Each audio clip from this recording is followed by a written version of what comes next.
Next year, construction could begin on the most expensive bridge ever built in Minnesota. But some say the nearly $700 million proposed St. Croix River Bridge is a prime example of wasteful government spending. The House is expected to vote on this bill tomorrow, and the sponsor of the bill is Representative Michele Bachmann, who is joining us tonight from Washington, D.C. Representative Bachmann, thanks for being with us tonight.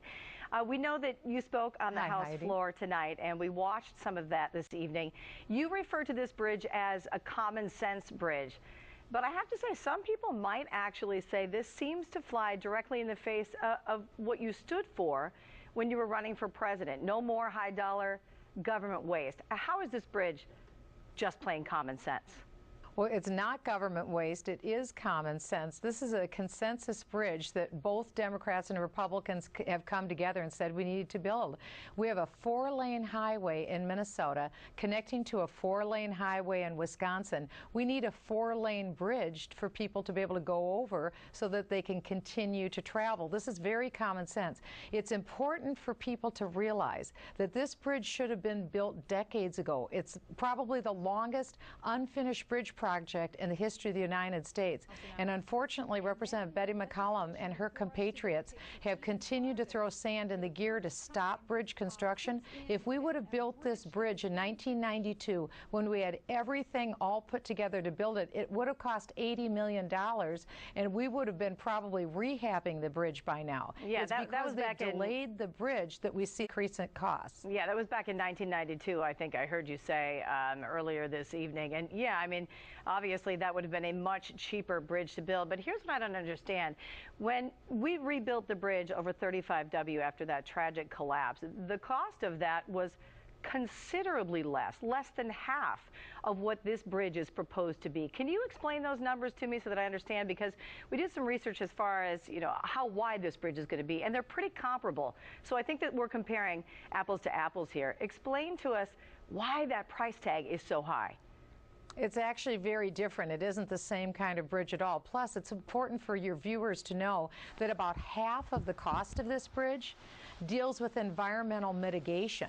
The federal government mandates all of these environmental projects, so actually the cost of the bridge is half of what's being reported. It's all of the environmental mitigation that's soaking up another half of the cost. Okay, understood. I don't think most people know that, so I really wanted to try to understand when we do compare those two bridges. Yeah, thank you. I understand also that there are very different bridges. Do you know what the materials are? I mean, is the composite different? Is the architecture different? I mean, what are we going to see when we look at this new bridge?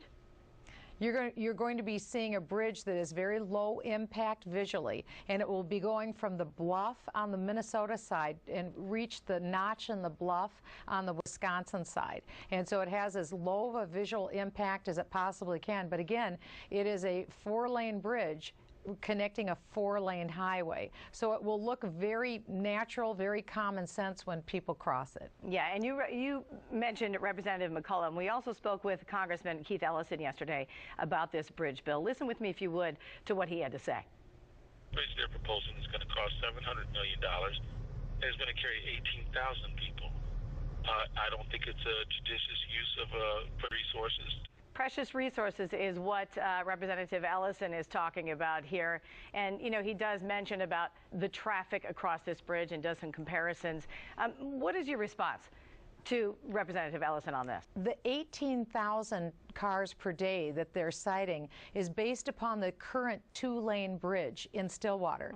That bridge is over 81 years old. This won't be a 2-lane bridge. This will be a 4-lane bridge. This will be far more traffic than 18,000 cars a day. And let's face it, this is our magic moment when we have both governors, all of the senators together. It is seemingly a rare moment when governors from 2 different parties and from senators that are in 2 different parties are agreeing on something. We'll see what the people say in the end. Michele Bachmann, again, appreciate your time tonight.